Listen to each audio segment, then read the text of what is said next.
오늘 1절, 2절 뜻을 생각하면서 한 번만 더 읽어보실까요? 1절, 2절 한 번 더 읽어봅니다. 시작. 사라가 127세를 살았으니 이것이 곧 사라가 누린 횟수라.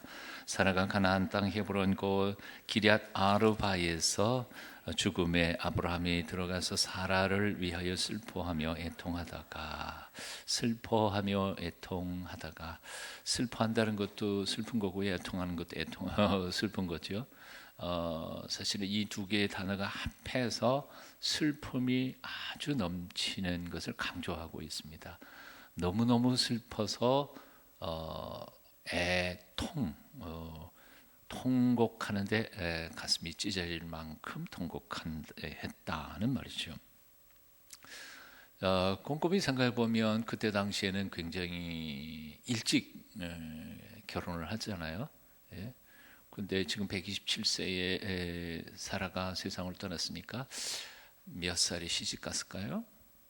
성경 어디에도 그런 건 없어요. 그러니까 짐작하는 것밖에 없죠. 요즘에도 27, 요즘 굉장히 늦게 가죠, 시집들을. 그래도 27 평균은 아닐 것 같은데요, 그죠? 예. 한때는 10대 후반이 평균 시집가는 나이였던 것 같아요. 요즘 뭐 30대 넘어가가지고도 결혼하는 경우도 많습니다만, 그때 당시에는 뭐 거의 10대 중반에 시집을 거의 다 갔으니까요. 우리 어머님이 12살인가 13살에 시집 갔다 그런 것 같던데요. 여러분, 28 청춘이 몇 살이에요? 28이 16, 16이에요. 그게 청춘이에요. 예, 그러니까 우리하고는 좀 지금하고는 개념이 안 맞는데, 여하튼 그러니까 아마 10대 후반쯤에 가도 그때는 뭐 그렇게 일찍 간 건 아니라고 생각합니다. 그러면 127 빼기 한 16, 그러면 몇 년 같이 산 거예요, 아브라함하고? 100. 예, 뭐 계산 그 뒤에 다 떼버리고도 하여튼 100년 이상. 그야말로 요즘 결혼식에 주례할 때 100년 해로 하라는 말보다 뭐 더 많이 사신 분들이죠. 어떨까요? 그쯤 살았으면 뭐 슬퍼할 것도 없겠다, 그런 생각이 안 드세요? 예, 그러면 안 돼요. 그럴 수는 없어요. 50년을 살았든 100년을 살았든 사랑하는 이가 떠난 것은 슬픈 거죠. 그리고 고통스러운 거고요. 아니, 어쩌면 100년 이상 같이 산 그 사랑하는 사람은 나나 그 사람이나 이게 분간이 안 될 것 같아요. 무슨 얘기인지가 이해가 되세요? 너는 나하고 똑같은 너죠. 다른 나예요. 그러니까 네가 아니라 사실은 다른 나나 너나 똑같은 거니까. 근데 그 반쪽짜리가 없어졌으니까 얼마나 아프겠습니까? 얼마 전에 우리 정치 구단 모 정치인의 부인이 세상을 떠났다고, 그 노인이 그냥 펑펑 우는 게 뉴스 보도에 나오더라고요. 왜 안 그렇겠어요? 자, 어떻게 생각해 보면 합리적으로 생각하면 이럴 거죠. 30살도 못 돼서 죽어가는 사람도 부지기수급 태반인데 127세를 사셨는데, 아이고, 그 점은 요즘 흔히 말하는 호상이다 그럴 거 아니에요? 안 그래요? 잘 돌아가셨다. 호상이라 그렇게 말할 수도 있을 것 같아요. 그리고 부부 해로 해서 100년 이상 사셨는데, 아이고, 이젠 돌아가셔도 그렇게 섭섭하지는 않겠다. 또 하나, 아브라함은 믿음의 사람이잖아요. 이 땅에 언젠가는 떠난다는 걸 알고, 우리의 영원한 세계는 하나님 나라라는 것을 알고 있으니까, 영원한 하나님 천국 들어가셨으니까 행복한 거지. 한 3가지 정도를 이렇게 얘기할 수는 있을 것 같아요. 그러니까 슬프지 않겠죠? 그럴 수는 없어요. 그 3가지 다 알고 있으면서도 그렇다고 해서 안 슬픈 건 전혀 아니란 말이죠. 그러니까 몇 살이나 살아야 우리는 살 만큼 살았다고 말할 수 있을까요? 100살을 살고도 살 만큼 살았다고 본인이 생각할까요? 오늘은 아예 대답 안 하기로 작정을 하셨네요, 여러분들이요. 네. 그러니까 우리는 몰라요. 120살을 살고도 더 살고 싶은 게 인간의 마음인데, 그래서 흔히들 말하는 그 정도 호상입니다, 그렇게 말하는 것은 사실 본인이나 그 가족들 앞에서는 할 얘기가 아닌 거죠. 우리끼리는 그렇게 얘기할지 몰라도 가족 앞에서는 호상이라는 말을 함부로 할 일은 아니라는 생각이 봅니다. 사랑은 이제 죽음 앞에 슬퍼하고 있는 가족들이나 그 식구들 앞에 너무 슬퍼하지 마라, 그만큼 사셨는데 잘 가셨다, 딱이 맞을 일인 거죠. 그건 안 해야 될 것 같아요. 또 어떤 사람들은 이렇게 생각하는 사람들도 있어요. 남의 심정은 모르고 저 펑펑하고 우는 사람 보면서 저 사람 천국이 있는 걸 안 믿는 건가? 그리고 사람의 믿음을 의심하는 사람도 있어요. 안 믿어서가 그런 게 아니에요. 믿음이 없어서 그런 게 아니에요. 곰곰이 생각해 보시죠. 100년 동안 같이 살았던 사람인데 이제 얼마나 더 살지 모르지만 남은 세월 동안에는 뭐예요? 혼자 살아야 되잖아요. 그게 얼마나 힘들겠어요. 100년을 같이 살았던 사람인데 이제 나 혼자 1년이 됐든 2년이 됐든 혼자 살아간다는 것은 이건 삶의 의미를 잃어버린 것 아니겠어요? 그러니까 그 고통이 얼마나 힘들겠나. 옆에 있는 사람들은 좀 그걸 이해해야 될 것 같아요. 그동안 우리는 유교 전통에 의해서 감정을 억제하는 것이 덕 있는 사람이라고 잘못 착각하게 했던 것 같아요. 그리고 지난주인가요? 어느 목사님 우리 설교할 때도 그랬지만 뭐예요? 남자는 울어서는 안 된다, 이런 신화 같은 얘기들을 자꾸 하지 않아요? 예? 왜 안 돼요? 남자는 안 슬픈가? 예? 여자는 아각거리고 이렇게 울지만 남자는 속으로 우는데 겉으로 우는 것보다 속으로 우는 게 더 이런 얘기 하지 맙시다. 여하튼 희로애락, 기뻐하고 슬퍼하고 이런 것들, 즐거워하고 이런 것들은, 그런 감정은 우리가 어디서 그냥 저절로 얻은 건가요? 아니면 하나님이 우리에게 주신 선물인가요? 이건 선물이에요. 예. 기뻐하고 슬퍼하고 심지어는 슬퍼하는 것까지요. 그리고 즐거워하고 이런 모든 것들은 사실은 하나님이 우리에게 주신 선물입니다. 그래서 사실 남들 다 기뻐하는데 기뻐할 줄 모르는 사람은 마음이 병든 사람이죠. 남들 다 슬퍼하는데 슬픔을 느낄 줄 모르는 사람은 뭔가 사이코패스예요. 그야말로 감정 어디에가 고장난 사람입니다. 어린 꼬마아이가 딱 금방 태어났을 때 혹은 아직도 어려서는 얼마나 잘 웃습니까? 모르시나요? 아이들 보면 얼마나 잘 웃어요. 지 보고 욕하는 것도 깜빡깜빡 웃지 않아요? 예.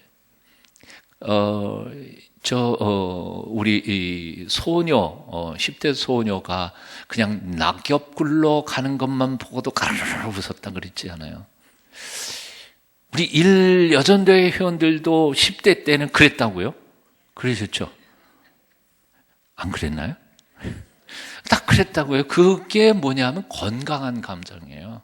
건강했다는 증거입니다. 그런데 세월을 살아가면서 남 눈치 보고 이 생각 저 생각 복잡한 생각을 하다가 보니까 그만 감성이 무뎌졌다는 것은 그만큼 상처투성이라는 거예요. 마음이요. 눈치 보고.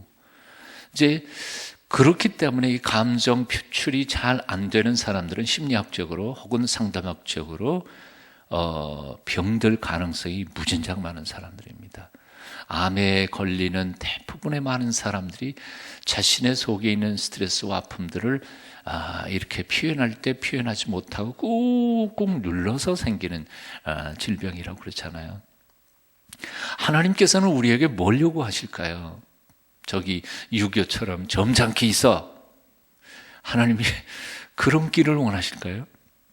아니요. 하나님께서는 점잖다. 그런 말이 뭐예요? 젊지 않다. 그럼 늙었다는 말이죠. 예. 젊은 사람들은요, 웃을 때 웃고, 뛸 때 뛰고, 이게 젊음의 증거예요.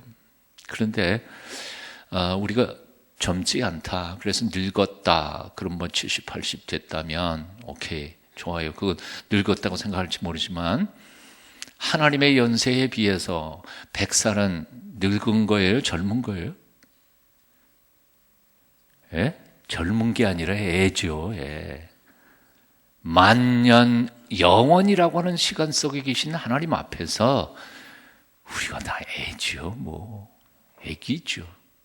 근데도 뭘 그렇게 폼 잡고 그냥 딱 이럴 필요가 뭐가 있겠어요? 우리가 대표적으로 감정 표출을 잘했던 성경 인물이 바로 다윗이라고 하는 사람이잖아요. 예. 블레셋에 뺏겼던 법궤를 이제 성전으로 성막으로 모셔오는데 얼마나 기쁘고 즐거웠던지, 바주춤이 내려가는 걸 모르고 춤을 추면서 이 다윗이 신분이 뭐예요? 왕이잖아요. 그때 당시 황제예요. 황제가 이 백성들 앞에서 그게 무슨 추태예요, 추태가. 박근혜 대통령이 여기 뭐예요? 광화문 앞에서 댄스를 했다. 그러면 아주 그냥 세계적인 그게 나올 것 같은데, 다윗 왕이 그러고 있었다는 거. 그러니까 그 아내가 뭐예요? 그 부인이 보고, 다말이 보고는 뭐라 그랬잖아요. 핀자를 놓죠. 왜? 그 아내는 아버지가 왕이었잖아요. 공주잖아요. 그러니까 적어도 한 나라의 왕이라면 근엄하게 앉아 있어야지. 저기 철싹거리고 저게 뭔 짓이냐. 그리고 한마디 했다가 그 후로는 다윗이 아내를 한 번도 안 만난 거예요. 그 마음, 하나님을 향한 그 기쁨과 감격도 알지 못하는 여인이 뭘 알겠냐는 거지. 굉장히 다윗은 무서운 사람이에요. 네. 자, 제가 한 가지 비밀을 말씀드리겠습니다.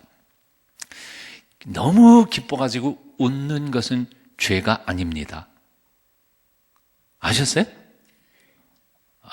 그럼 저는 여러분들 모르는 것 같아요. 그런데 설교 시간에도 찬송할 때도 보면 얼굴 다 죽을 상해갖고 죄 지을까봐 그냥 막 해갖고 심각하게 찬송 부르고, 기쁜 찬송도 심각하게 슬프게 불러요. 이게 왜 그런지 모르겠어요, 이유가. 슬플 때 눈물 흘리는 것은 죄가 아닙니다. 울으셔도 돼요. 하나님 앞에 나와서 우리는 감정을 제대로 표출하면서, 또 사람들 앞에서 다른 사람이 울 때 같이 울어주고, 다른 사람이 기뻐할 때 박수 쳐주면서 함께 기뻐하는 것, 이것이 바로 삶의 공동체의 아름다운 모습이라고 생각합니다. 아브라함은 믿음의 조상이었습니다. 나이가 127세, 부인이 127세니까 남편은 137세였죠. 10살 차이니까요. 137세 할아버지가 아내의 죽음 앞에서 너무 슬퍼서 애통했다. 그것이 믿음 없는 행위는 아니었던 겁니다. 천국을 안 믿는 것도 아니었던 겁니다. 언젠가는 이 인간은 이 세상을 떠나야 한다는 사실을 몰랐던 것도 아닙니다. 그러나 사랑하는 이런 아픔을 그는 슬픔을 표현한 것뿐이죠. 그러니까 앞으로 교회 안에 어떤 사랑하는 이에 떠난 상가집에 가든지 그러면 어떤 분들은 일부러 그래요. 어떤 분들이 그런다고요. 너무 슬퍼하지 마라. 난 그건 잘못된 거라고 생각해요. 울어, 실컷 울어, 실컷 울고 감정이 다 치유될 때까지 울어도 괜찮아요.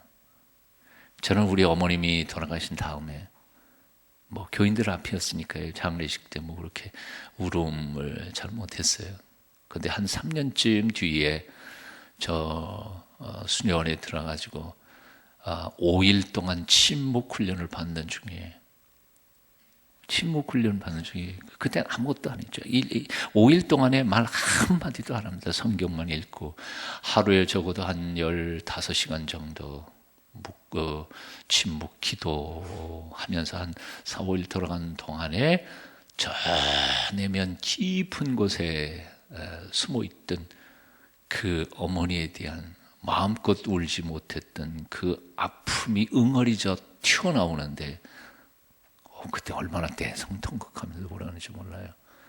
그리고 그 후로 제 속에 저 밑에 응어리졌던 것들이 다 치유가 되고 해소가 되고 그 다음에 이해가 됐던 것 같아요. 하나님 앞에 나올 때 여러분 폼 잡지 마세요. 슬프면 그냥 우세요. 그리고 하나님이 기쁨 주시면 웃어도 좋아요. 죄가 아니에요. 다른 사람들이 슬플 때 같이 슬퍼하고 다른 사람들이 기뻐할 때 함께 기뻐하면서 동고동락하는 것이 바로 신앙 공동체의 가장 아름다운 모습이라고 생각합니다. 히스기야 임금은 사형 언도를 받았을 때에 눈물 흘리죠. 벽을 면벽하고 통곡하고 오는데 하나님께서 이렇게 응답하시죠. 내가 내 기도를 들었고 내 눈물을 보았노라. 그리고 내 생명을 연장시켜 주겠다. 응답하셨습니다. 기도 중에 가장 아름다운 기도는요, 눈물 어린 기도라고 생각해요. 오늘날 현대인들은 눈물을 잃어버렸어요. 질문 한번 해볼게요. 여러분은 언제 한번 울어보셨나요? 어른이 되고 난 후에 속 시원히 언제 한번 울어보셨어요? 나 자신의 모자람에 대하여 하나님 앞에서 얼마나 통곡해 본 적이 있나요? 나는 왜 이럴까요, 주님? 내가 왜 이렇게 형편없을까요? 내가 왜 다른 사랑을 향하여 이렇게 너그럽지 못할까요? 자기 자신을 치면서 회개하며 하나님의 긍휼을 하심을 구할 때 언제 그런 걸 해본 적이 있었느냐 하는 것이죠. 기회는 이제 한 주 반 남았어요.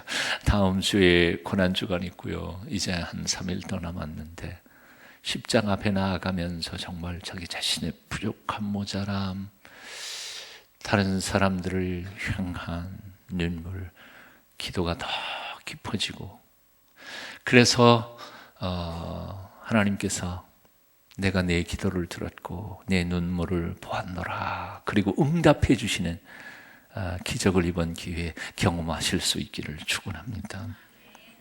울어야 할 때 울어야죠. 자, 3절부터 5절까지 여러분 한번 또 읽어보실까요? 함께 읽습니다. 시작. 그 시신 앞에서 일어나 나가서 해족속에게 말하여 이르되 나는 당신들 중에 나그네로 거류하는 자이니 당신들 중에서 내게 매장할 소유지를 주어 내가 나의 죽은 자를 내 앞에서 내어다가 장사하게 하시오. 여기까지만요. 여기까지만 읽었습니다. 사랑하는 이를 떠나보내고 애통하고 통곡하는 그건 당연한 일이었습니다. 하지만 슬픔에 너무 빠져서 해야 할 일을 하지 못하는 그것은 신앙인의 정당한 모습은 아닙니다. 2절 끝부분에 보면 사라를 위하여 슬퍼하며 애통하다가, 그리고 3절에 보면 그 시신 앞에서, 그 시신 누구예요? 사랑하는 아내의 시신 앞에서 일어나서 나가서 해족속에게 말합니다. 이제 뭐 얘기하는 거예요? 이제 아내 매장해야죠. 너무 슬픔이 극하면 사리 분별을 못해요. 뭘 해야 될지는 몰라요. 그러니까 옆에 있는 사람들 대신 뭐 해줄 수밖에 없는 것이요. 근데 아브라함은요, 슬픔에 극에 달했음에도 불구하고 자기가 할 일은 이제 주섬주섬 나가서 할 일을 하는 것이죠. 사무엘 상 6장에 보면 아주 실화이지만 굉장히 상징적인 그림이 하나 등장합니다. 아시는 것처럼 블레셋의 하나님의 법궤가 뺏겼죠. 근데 이 법계가 돌아다니는 곳마다 재앙이 일어나죠. 블레셋 동네에 다곤상이 목이 잘라지기도 하고 뭐 그냥 재앙이 되니까 할 수 없이 블레셋 사람들이 아우 저 여호와의 궤 저거 우리 땅에 있다가 우리 다 쫄딱 망하겠다. 저거를 어떻게 처리해서 본래 있던 곳으로 보내야 되지 않을까. 그래서 머리를 쥐어 짜는 게 뭡니까?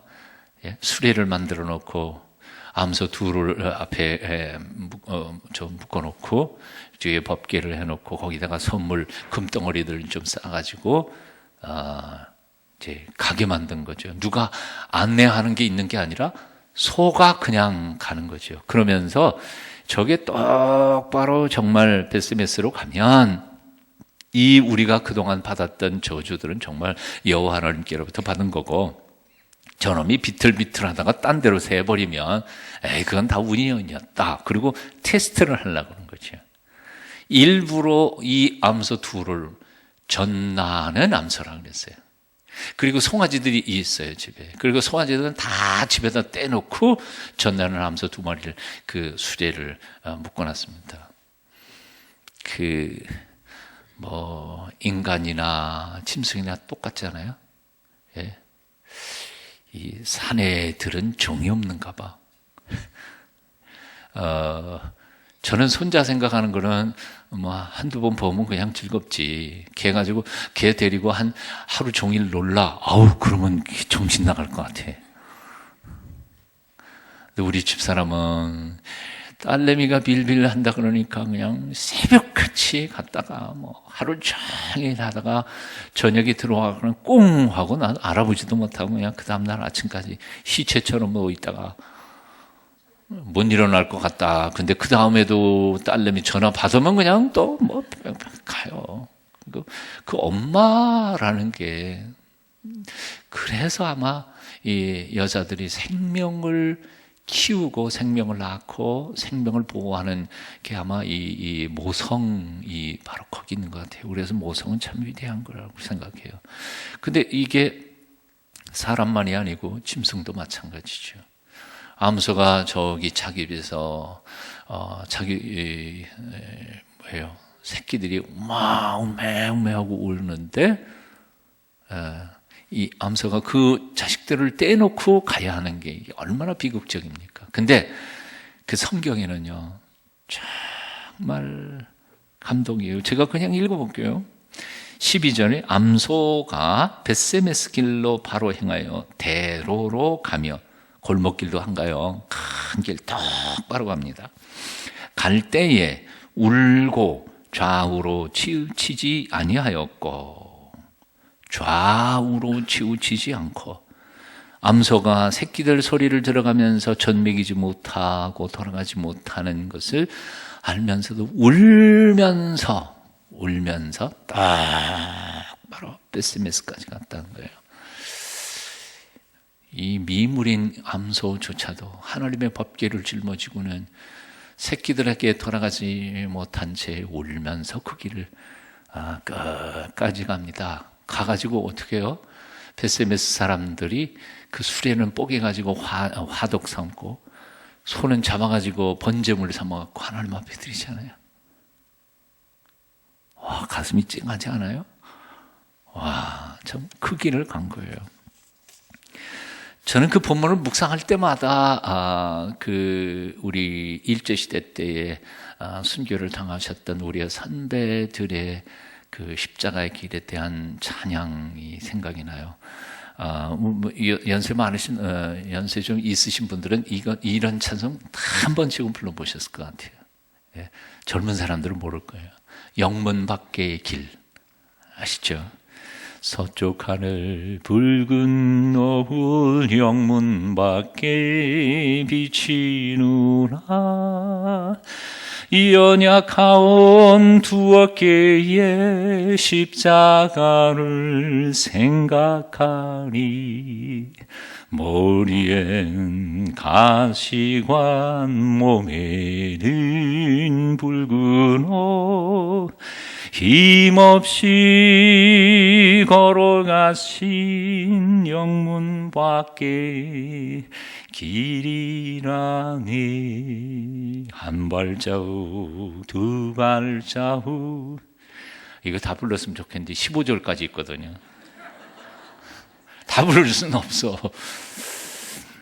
근데 3절에 이런 가사가 있어요. 눈물 없이 못 가는 길, 피 없이 못 가는 길, 영문 밖에 좁은 길이 골고다의 길이라네.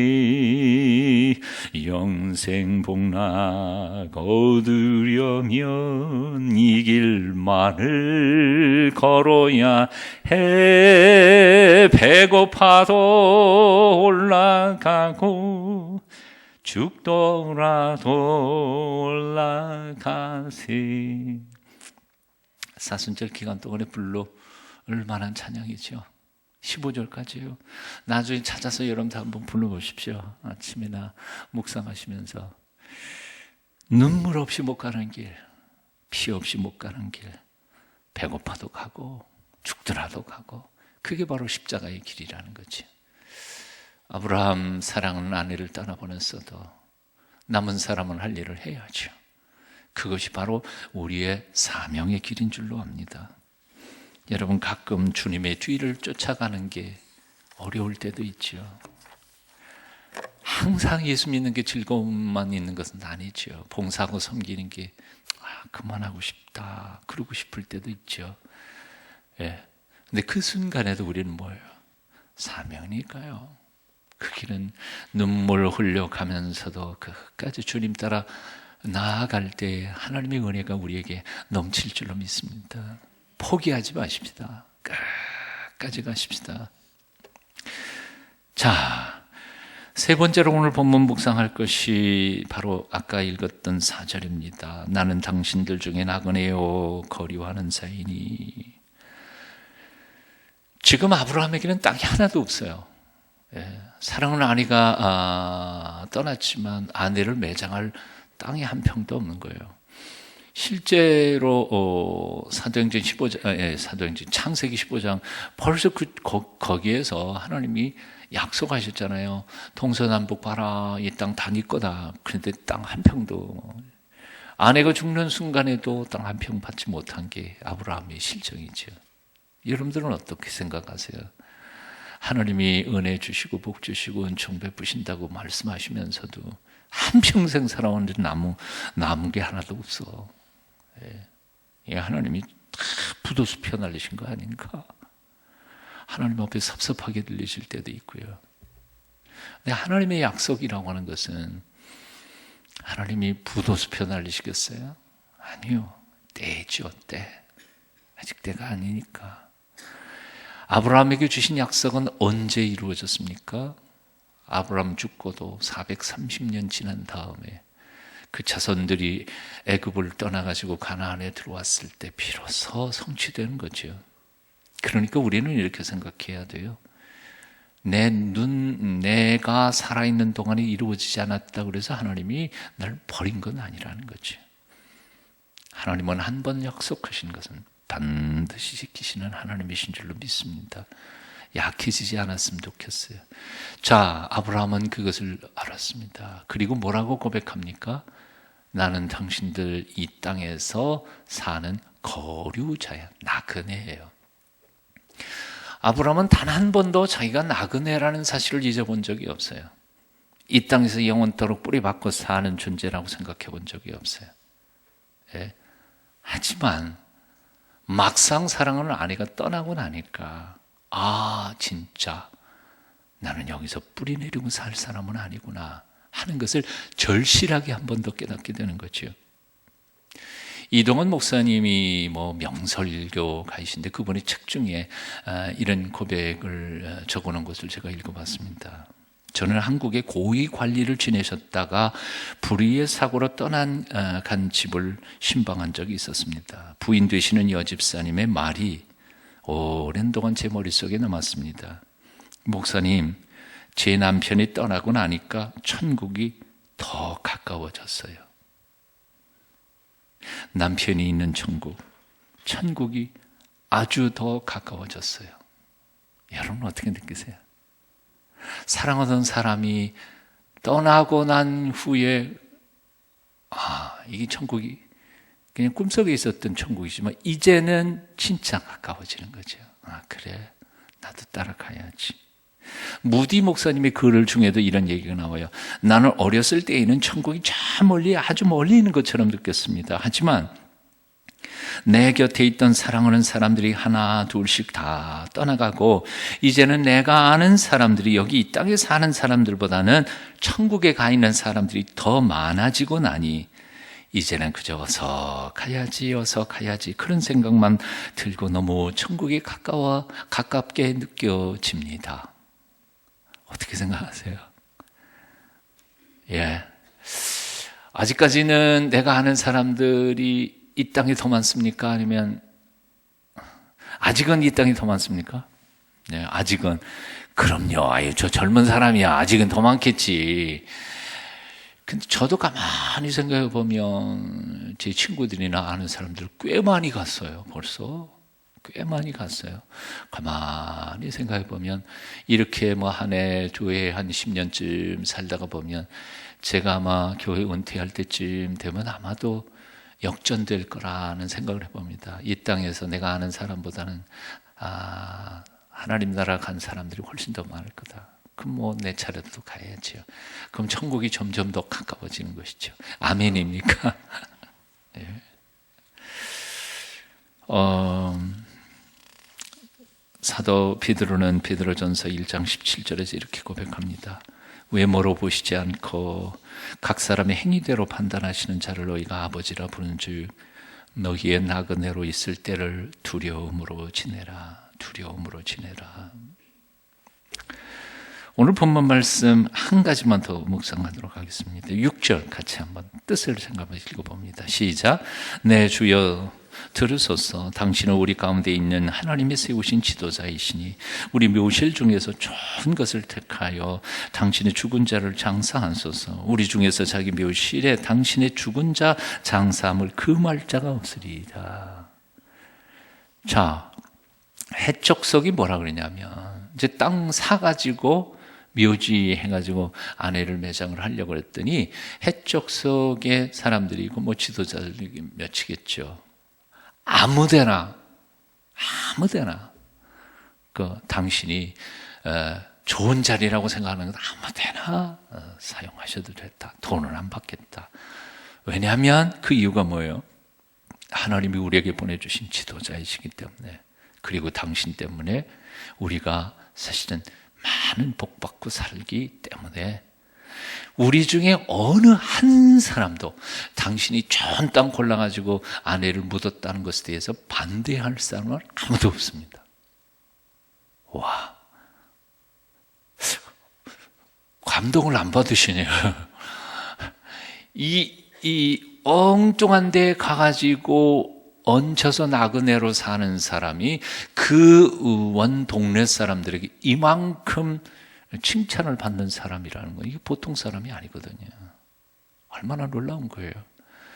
요즘에 교회들이 건물을 짓거나 아니면 교회 개척해가지고 어느 지방, 어느 동네로 들어가려고 하면 결사 반대해가지고 그냥 몰아내려고 그러지 않아요. 교회만 들어오면 우리 동네가 복받는다, 그런 거는 별로 없거든요. 그만큼 한국 교회들이 이 한국 사회에 득은 줄지 못할지언정 피해만 자꾸 주니까 이게 참 기가 막힐 노릇이 아니겠느냐 하는 거예요.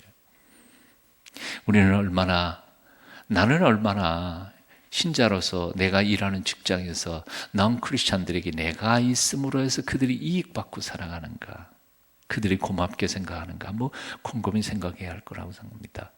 우리 동네에서 크리스찬인 내 집 때문에 옆집이 얼마나 행복해야 할까 알아봤으면 좋겠습니다.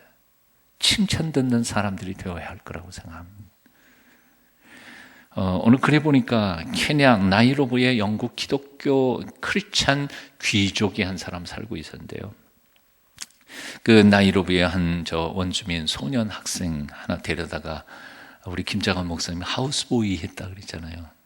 그처럼 하우스보이를 해서 제 아이를 일을 시켰는데 한 3년쯤 일하다가 이 아이가 나가겠다고, 특별히 저기 그 케냐 같은 데는 많은 종교들이 있으니까 특별히 어디로 가려고 그러냐면 그 다른 지방에 살고 있는 회교도 귀족 집안에 일하러 가겠다고 추천서를 한 장 써달라고 이렇게 요청을 했어요, 주인한테. 하필이면 회교도 귀족 집안에 간다고. 근데 어린아이 데려다가 그냥 막 좀 일 좀 시킬만 하니까 이제 떠나니까 돈 더 줄 테니까 있어라. 그런데 이 소년이 뭐라고 말하는지 알아요? 저는 돈 때문에 온 거 아닙니다.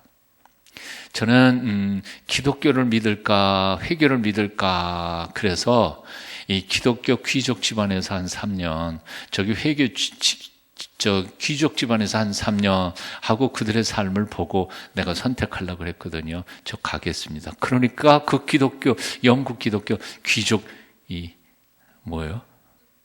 지난 3년 동안 내가 어떻게 했나. 그리고 돌이켜보면서 얘야, 너 처음부터 그렇게 말을 하지. 그랬으면 잘했을 텐데. 끝난 거지요, 과연 나는 내가 일하는 회사 내 부하 직원들에게 정말 어떻게 대하고 있을까? 혹시나 우리 집에 와가지고 뭘 도움을 주는 사람이 왔다가 우리 집에서 일하고 저놈의 집은 난 다시는 안 간다 그러고 화를 내면서 가는 건 아닐까?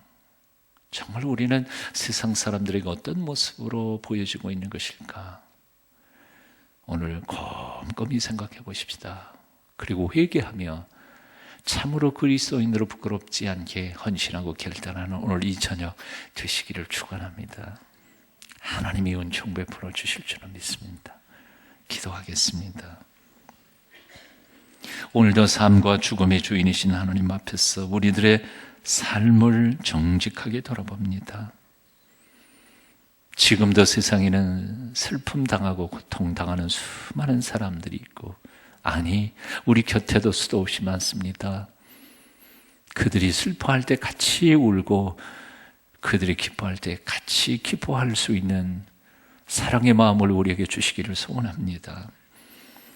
슬픔에 잠겼으면서도 주님께서 주신 사명을 끝까지 잘 감당하는 사명의 사람들이 되게 하여 주시옵고, 세상 속에서 우리에게 사랑하라고 두신 우리 곁에 있는 모든 이들을 사랑하며 섬기며 칭찬받으며 살아가는 하나님의 자녀들이 다 되도록 은총을 베푸시옵소서. 성령님, 오늘 이 밤에 우리 자신의 모습을 정직하게 돌아볼 수 있도록 마음의 눈을 열어주시옵소서. 회개할 것이 생각나게 하시고 고쳐야 할 것이 생각나게 하시고, 그래서 하나님 앞에 십자가 앞에서 부끄럽지 않게 오늘 삶을 바꾸고 새롭게 하는 귀한 저녁이 되게 해 주시옵소서. 예수님의 이름으로 기도합니다.